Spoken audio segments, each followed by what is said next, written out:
Hey, church family. As Thanksgiving approaches, I wanted to talk about being thankful and giving.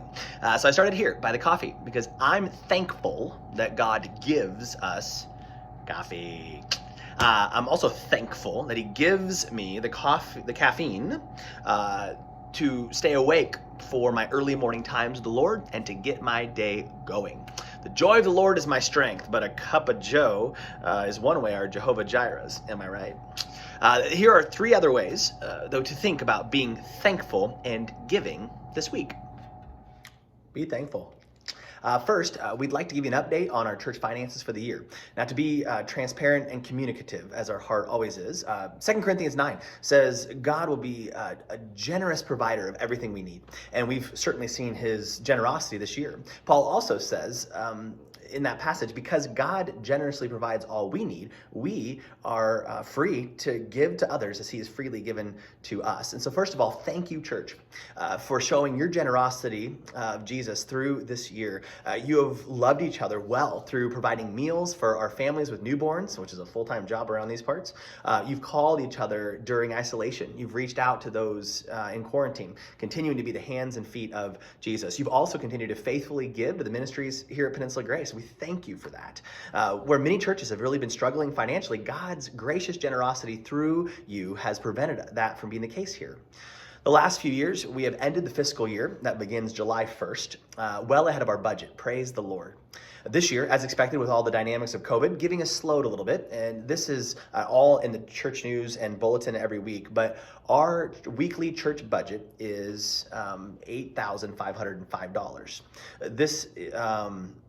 Up to this point, we've received about $137,000 total, where our budget to date is $144,000. That puts us about $7,000 behind budget right now, after a very generous week of giving last week. However, due to some staff changes and less spending, as many of our ministries have been slowed this year, we're actually still ahead of our actual spending by about $18,000. And we also have a reserve fund that has been established from past generosity that could sustain us completely for up to 6 months. Not that we anticipate that, of course. So we just wanted to clearly communicate where we're at financially as you consider how God would have you give. And we trust Him. We trust Him to provide all we need. And thank you for your generous participation in helping support our church staff, the ministries to our body in this community, and the 13 missionaries and organizations that we support locally in Alaska and around the world. God is faithfully building His church, and you are a part of that. So thanks for your giving. And for more opportunities of thankful giving, I want to talk about boxes. Thanksgiving boxes here in our community and Christmas boxes to the ends of the earth. First, Thanksgiving boxes. Love Inc., Love in the Name of Christ, a ministry partner of ours located almost directly across the street from our church buildings, has reached out to us about helping provide for our neighbors in need with Thanksgiving food boxes. Last year, they gave away 100 boxes and anticipate an even higher need this year. This is a great opportunity to show God's generosity to those in our community who would not otherwise enjoy a Thanksgiving meal that we can so easily take for granted.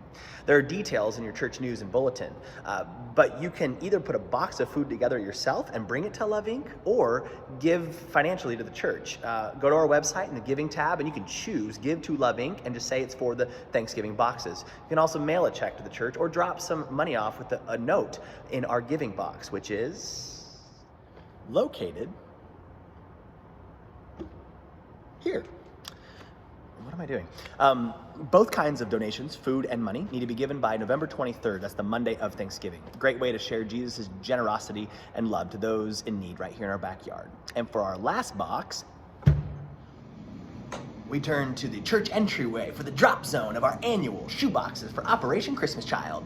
Amber and the Mission in Action team always do a great job of heading this up, and there's a packing party this Saturday, November 14th at the church at 1 p.m. with an amazing special guest. You won't believe this. We are gonna have a gal who actually received a shoe box in the Philippines when she was young, and she's gonna be at the church this Saturday to help help us pack and to share her story. So don't miss that.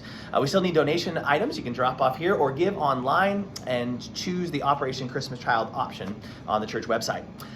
Prayerfully consider how God, the provider, exceedingly and abundantly in our lives, would have you generously give thanks to him and love others. Let it be a response of thanksgiving for the greatest gift ever given, his son Jesus. #BetterThanCoffee.